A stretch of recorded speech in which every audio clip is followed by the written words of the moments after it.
Okay. All right. So we are off of Facebook, and now we are in the backstage part. So, Kara, this is a fun thing. We're gonna start showing everybody's faces. Whoever wants to get on the camera. Awesome. That's much better. Who's in this backstage area, and I have a document I'm gonna start accessing here with questions that we're sourcing from different places for you to be able to kind of dig into this information. So please start posting your questions, everybody here in Zoom. And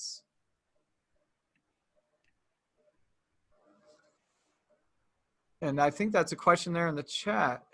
Yeah, so let's start with that one. So go ahead and answer that one if you want to read it for us, Kara, and then dig in. Yeah, boy, Deanna, you've really identified something that's challenging these days. I started noticing when my kids were in kindergarten how comfortable they are talking about each other's like food challenges. Like kids just feel very, very comfortable talking about that, food allergies.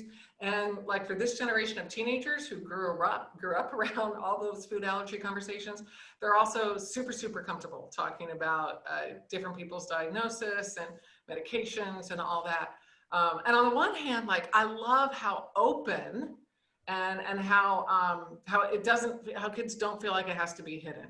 I remember doing a tour with about a year ago of a local high school with our now 9th grader. At the time she was in 8th grade. And the 11th grader who was doing the tour, like twice during the 20-minute tour, she went off script. And she said, and here there's like 10 of us parents and kids following behind her. And she said, okay, well, that's the counselor that you go and see if you're really struggling with anxiety. And then 5 minutes later, she said, okay, that's the room you go to if you're having a panic attack. And on the one hand, like I really did like how open she was with it, and it wasn't something hidden. But on the other hand, the casualness with which she described that, I also found a little jarring. So, I think I'd rather have us talk about it than not talk about it. But one of my life mantras is that balance is something we swing through on our way to the other extreme. And I think in some cases, and I think in particular, in some school settings and some friendship clusters, yeah, we are talking about it, perhaps in a way that is a little cavalier. So I would say if you're feeling like that's happening with your child or stepchild, and by the way, I'm a daughter of divorce, so I have the wonderful blessing of having a mom and a stepdad and a dad and a stepmom. So for you step parents and blended families, I really appreciate what you're going through, and you're doing some really powerful work, I know. So if you're seeing your child or stepchild perhaps be a little bit cavalier, then I might talk with them and say, boy, I notice how free you are in talking about this. As you said, Deanna, different medication, and what's good about that? Let them start with the positive. Like I try to not begin with criticism with my kids, but start with the positive, like, wow, what's really good about the way you and your friends talk about medicine? And then let him or her talk for a little bit, and then say, gosh, can you think about anything that maybe isn't so good about how free you are in talking about medicine? And then see if they can come up with anything. And if they don't, then say, well, can I offer something? It seems to me that maybe, the cavalierness perhaps could have some negative effects, and see what kind of conversation door that opens. So I've certainly seen exactly what you're describing, Deanna, so I'm glad you mentioned that. And Kara, we are recording this, so we might share it in the future as well. So I'm going to read the question in case people can see the chat. So have a question here from Laura.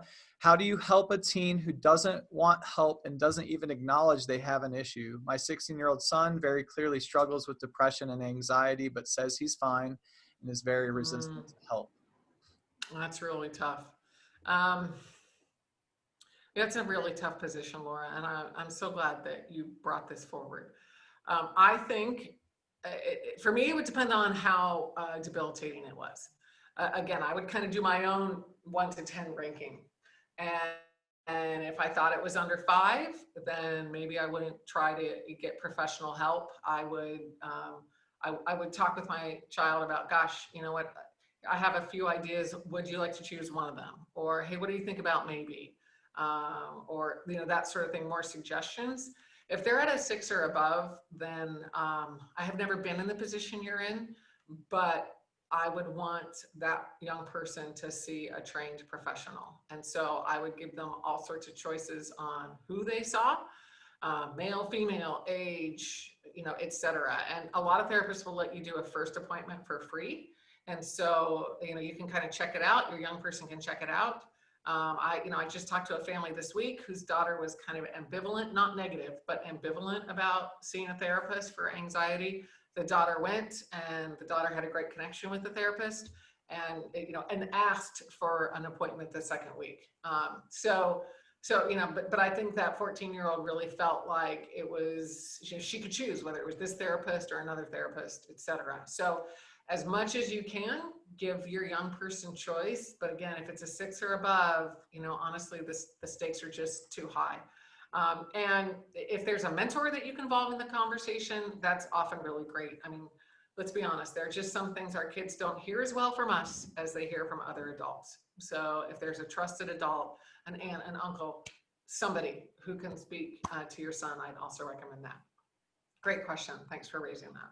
Yeah, thanks for your vulnerability there, Laura. So we have a couple more personal questions. I'm going to actually ask you, Kara, if you would take a moment to describe your Faith in an Anxious World resources that you have, and just how those could help with all of these different questions that everybody has.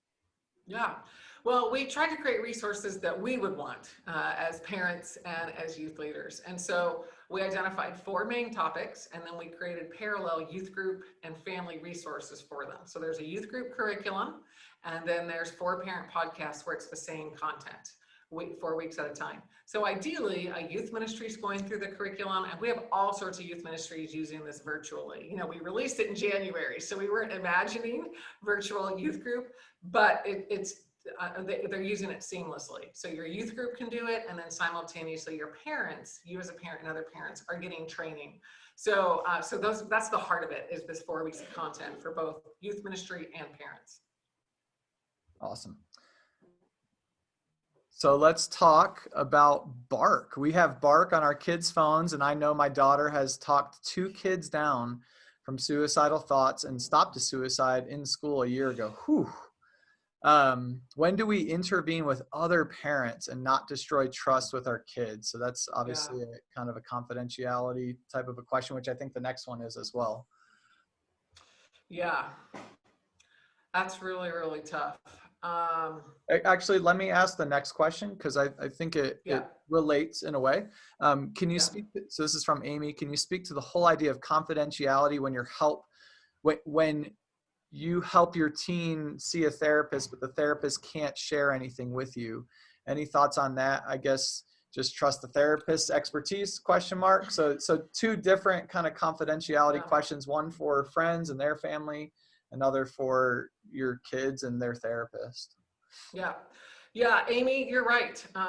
Parents can find it really frustrating when they know that their child is divulging things to their therapist that maybe they aren't divulging to them, but the therapist believes, and I believe this is what most therapists who focus on teenagers believe, is that the teenager is the client. And so that's the primary relationship.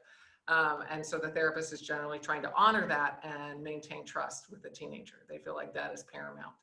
What I would say is talk to your therapist about what they will or won't talk to you about. So, I would kind of go with questions like, if my child was doing A or B or C, would you talk to me?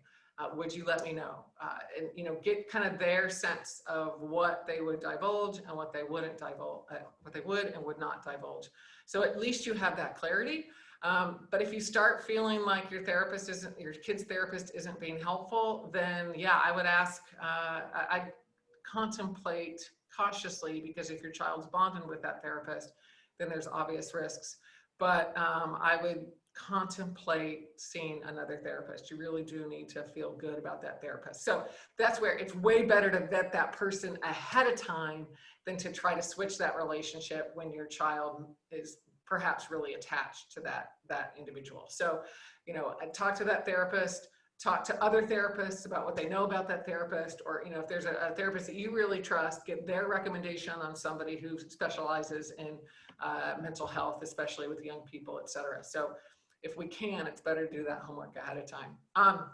Gosh, when you tell another family about a kid's suicidal thought, I mean, I've probably, now that I'm a parent, I've probably leaned a little bit more toward how important it is for the parent to know. And so, you know, I think I'd strongly lean toward that. And, you know, what I used to do as a youth pastor, if it was a kid who was whatever were struggling with, whether it's sex or partying or mental health questions, you know, I would generally say to that kid, well, how about you tell your parents by Sunday? And if you don't tell your parents, I'll go with you to tell your parents. And usually they would tell their parents on their own by Sunday. Sometimes, and in fact, we've heard this with our Faith in an Anxious World curriculum, that youth pastors are having kids ask them, hey, will you come with me, or, you know, join me on Zoom to talk to my parents? So maybe the kid might ask for an adult to go with them, but my bias is toward the parent knowing, with all sorts of caveats, but that's my bias. I think about, I mean, would you want to know as a parent? And of course the answer is yes. So. Absolutely. These are great answers, Kara. Thank you. We're putting you on the spot here. This is awesome. Thanks for. And I'm not a therapist. So yes, let me be super clear. Like, my PhD is in practical theology. So, you know, I did an undergrad in child and youth development, and actually at Fuller, we have a school of theology where I teach and a school of psychology. It's all part of our seminary.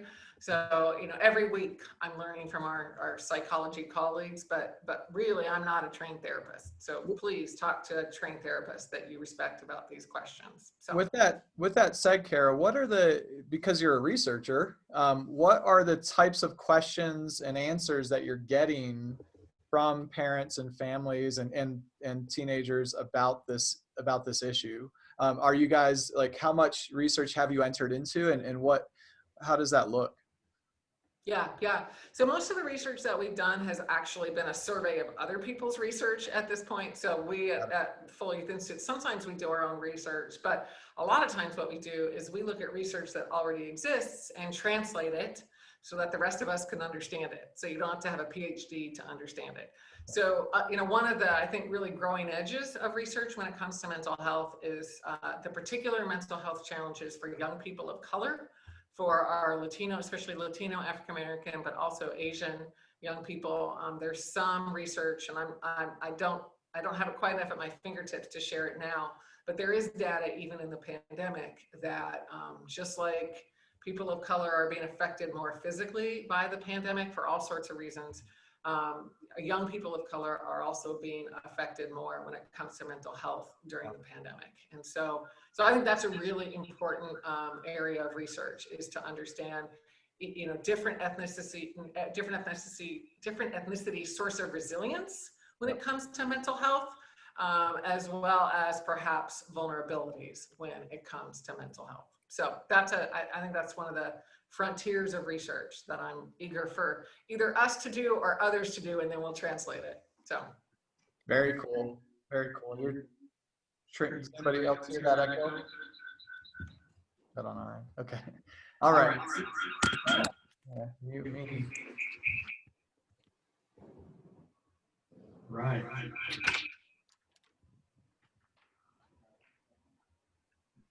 All right, I think we got it fixed. Sorry about that, everybody. That was a cool effect, Jeremiah. How'd you do that? I got the cool background. I got the cool effects, you know, like. Next we're gonna have like lasers and smoke and all this wake sort of everybody stuff. up. Yeah, when we want to wake everybody up, that's what we do. All right, so I have another. Well, actually, there's a follow-up question. So, yeah. And then I have another question that's kind of waiting. So I'm not talking to these kids, just seeing them text my daughter. So this is kind of getting deeper into the weeds on this particular situation. I guess I encourage her to tell them to go to their parents. Do I tell her I'm going to talk to them? I would feel so bad if something happened. Yeah, I mean, totally understand that. And by the way, Kara, I know that you're hesitant to give kind of therapeutic advice here. We will have some trained counselors and therapists on the summit, on the challenge as well. So answer as you would like, and these questions come up later as well. I appreciate that, Jeremiah. Thank you so much. And Deanna, I'm really glad you're asking these questions. I think I would encourage your daughter when it comes to the kids who you've already seen the text, in other words, past conversations. Encourage your daughter to have the kids talk to parents. It sounds like, and then I would think about what kind of understanding do I want to have with my daughter from now on? Because it is a little bit unfair to kind of go look backwards in the rear view mirror. Not unfair, but not ideal to look backwards in the rear view mirror and say, gosh, that was so important. God used you in such powerful ways. Now you need to get the kids to talk to their parents about it. So, whatever you can do looking backwards, please do. But then, I would say have a heart to heart with your daughter, help her understand how important it is for parents to know, and see what kind of understanding you can come to with her from now on. And Jeremiah, I'm so glad there's going to be other therapists, or I should say therapists, in future content. And so Deanna, please ask them that question. And again, a lot of therapists are really open to having a 5, 10, 15-minute conversation with you. So, for free, it's part of their service to the community. It's part of how they create new client business. And so don't be afraid to call up a therapist, ask your pastor, ask at your school who's a therapist that they'd recommend. Those are 2 great sources to learn about therapists. First of all, your church, but then secondly, a lot of times schools know therapists who are particularly focused on young people. And then just see if you can have a short consultation, et cetera, with them. Awesome. So we're going to ask 2 more questions. We have the final 2 questions here. So the last one is kind of anxiety related, and then the next one is anxiety related, and then the last one will actually be youth ministry related. So since that's another area of expertise, or the big area of expertise for you. So how would you handle a kid that seems to be unfazed by stress? Is stress and anxiety a good thing on some level for all of us? And then what about a kid that's completely unfazed by life, in terms of how, is that a problem that should be dug into, or is it something that some kids just can do that and that's okay? Yeah. So I'm going to give you an anecdotal answer and not a research-based answer. I try to make it clear when I'm answering from research, and then I try to make it clear when I'm answering anecdotally. One of our kids is that way, and it's our son. I can reveal the gender, and he just does not get stressed. He has a very academically rigorous schedule. He plays a lot of sports, volunteers at church, et cetera, and he doesn't get stressed. My husband doesn't get stressed. They're both just like ducks that the water kind of rolls off their back. The same is not true of me and other family members. And so, I would say it's maybe how God's wired them. It's maybe a blessing for them to not be stressed. I'd want to make sure, though, that they're still emotionally engaged. So, some of the language that you use would make me wonder, gosh, are they emotionally engaged enough with peers? Are they open to some of those harder feelings, sadness, anger, etc.? So I think it's actually beautiful and a gift if a young person or a person of any age is able to let stress go. But again, I just want to make sure that they are experiencing the emotions that God has for us, even if they're quickly able to release that stress and anxiety. That's a huge differentiator. Emotionally available versus stressed out all the time. Those don't. Yeah, that's a huge differentiator. Thanks for that. All right, Kara. So what's the future of youth ministry, especially in a post-COVID world? What are we going to do next? And also, what's the future of youth ministry and parental involvement? Hey, David. Hey, I thought that was David there. Probably he had to say hi to you. Is he the one who asked this? He's probably in an airport somewhere. I should have asked it. No, that's a great question. So I'm bullish. I'm excited about the future of youth ministry. And I think COVID in many ministries and many churches is bringing in new innovation and new ways of doing relationship and new ways of doing discipleship. So, I know COVID is also has been a gut punch to many churches and ministries. And so I'm definitely seeing that. And I'm seeing, kind of this 10 to 15% dream up new ways of including partnering with parents and equipping parents. And that is actually, I could talk about youth ministry in general and et cetera, but let me just talk about family ministry for a moment. I'm hoping and praying that actually this is some of the positive fruit out of the pandemic, is that we as parents are more involved in the formation of our young people. It's so easy to be what my friend and colleague Pam King at Fuller calls a dry cleaner parent, that we think we can just, take our kids to church or sit them in front of the Zoom and they're spiritually dirty when we drop them off or they start the Zoom. And then 75 minutes later, whether we're picking them up from church or whether that Zoom is over, they're clean.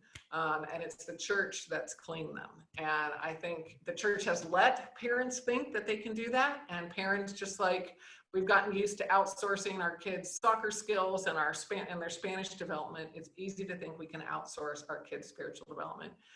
And what I am hearing bubbling in different families and different ministries is that parents are taking advantage of the additional time they have with their kids. A lot of families are having more relaxed meals, and this is true for us. That 12-minute meal we used to have during the pandemic, in between volleyball and worship practice and small group, like now our dinners are like 45 minutes. And that's how much time we usually have to book, because we just have more relaxed conversations when it comes to dinner now, because we're not all rushing off someplace. And parents are having better conversations around coffee tables and sometimes in cars, although we're often in cars less these days.